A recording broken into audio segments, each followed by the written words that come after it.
Ilang taon na ang nakalilipas, nag-book ako ng bakasyon sa isang cruise ship.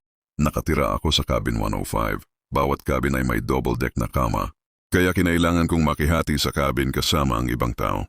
Hindi ko nakilala ang aking roommate, ngunit nakita ko ang kanyang maleta na nakapatong sa tabi ng aparador.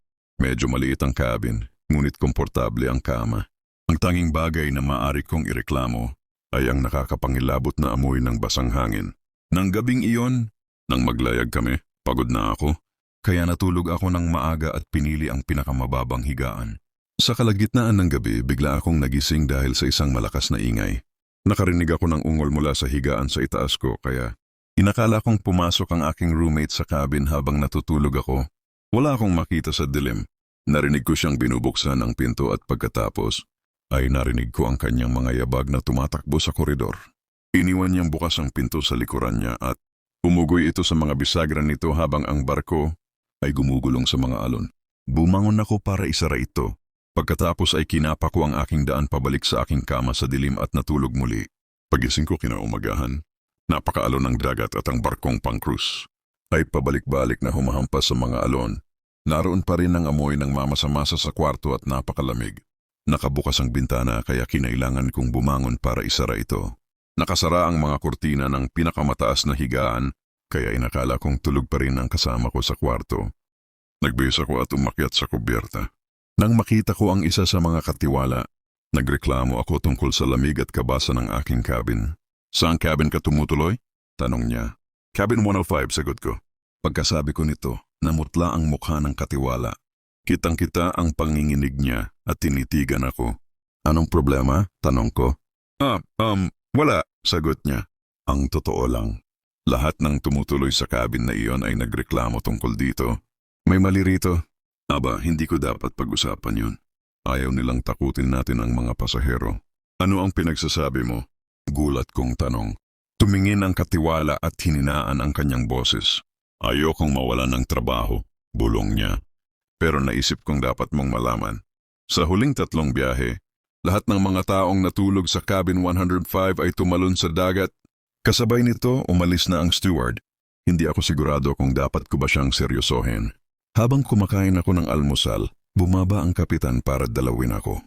Tanong niya. Hindi, sagot ko. Bakit? Mukhang nawala siya.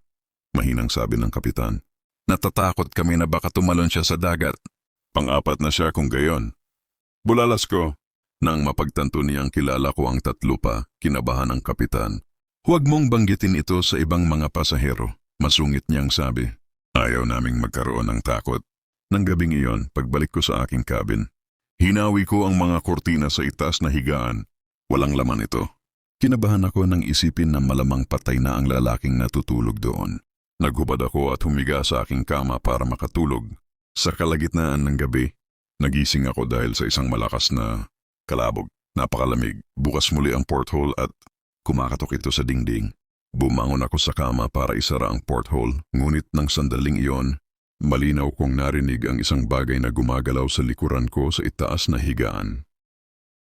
Lumingon ako para tumingin, ngunit napakadilim para makakita ng kahit ano.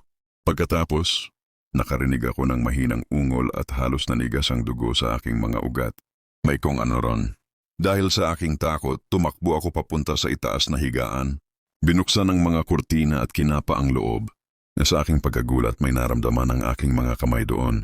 Isang bagay na basa at nagilong lamig. Isang bagay na nakakapangilabot na amoy na bubulok na damong dagat. Biglang sumulpot sa akin ang bagay na yon. Parang isang malagkit na bula ng latak, mabigat at basa, ngunit napakalakas. Natumba ako patalikod at sa isang iglap, bumukas ang pinto at lumipad palabas ang bagay na yon. Sinugod ko ito palabas, ngunit madilim ang pasilyo at wala akong makitang kahit ano roon. Takot na takot ako kaya bumalik ako sa aking cabin at binuksan ang mga ilaw. Ang itaas na higaan ay basang-basa ng tubig dagat at ang buong lugar ay amoy na bubulok na damong dagat.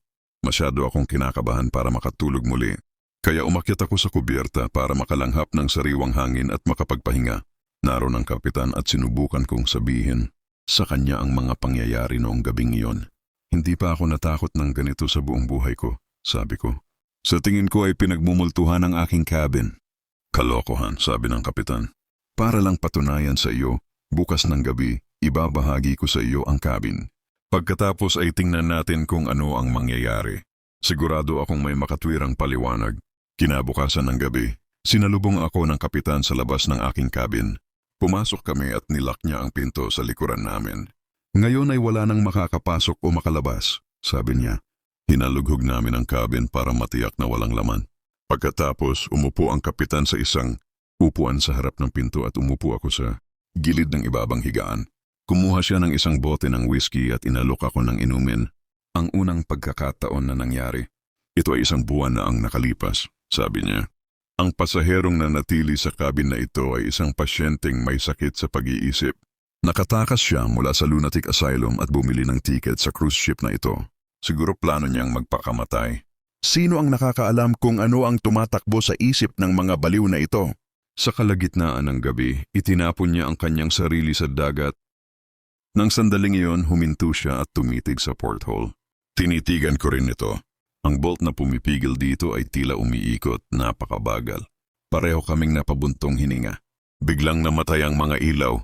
Ang cruise ship ay gumulong sa mga alon at ang porthole ay bumukas ng malakas. Ang mga kurtina sa itaas na higaan ay umugoy pabalik-balik.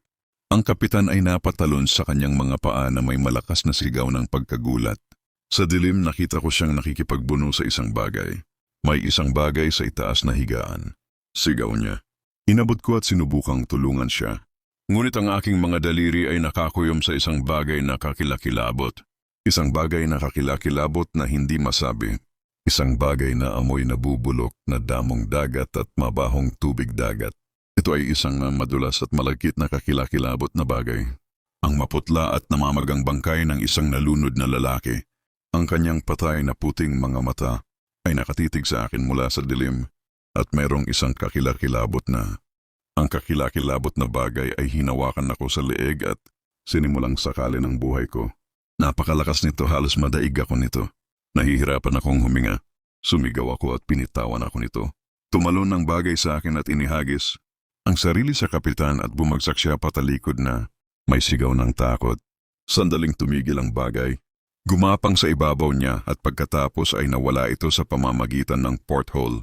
Tinulungan kong tumayo ang kapitan at pareho kaming natumba palabas ng cabin. Pagkalipas ng 1 oras, ang ilang miyembro ng tripulante ng barko ay nagpapako ng mga tabla sa pinto ng cabin. Hanggang na ngayon, ang cabin ay nahaharangan at walang pasahero ang pinayagang magpalipas ng gabi doon muli. Sa pagkakaalam ko, ang cabin 105 ay pinagmumultuhan pa rin ng nakakatakot na patay na bagay na iyon.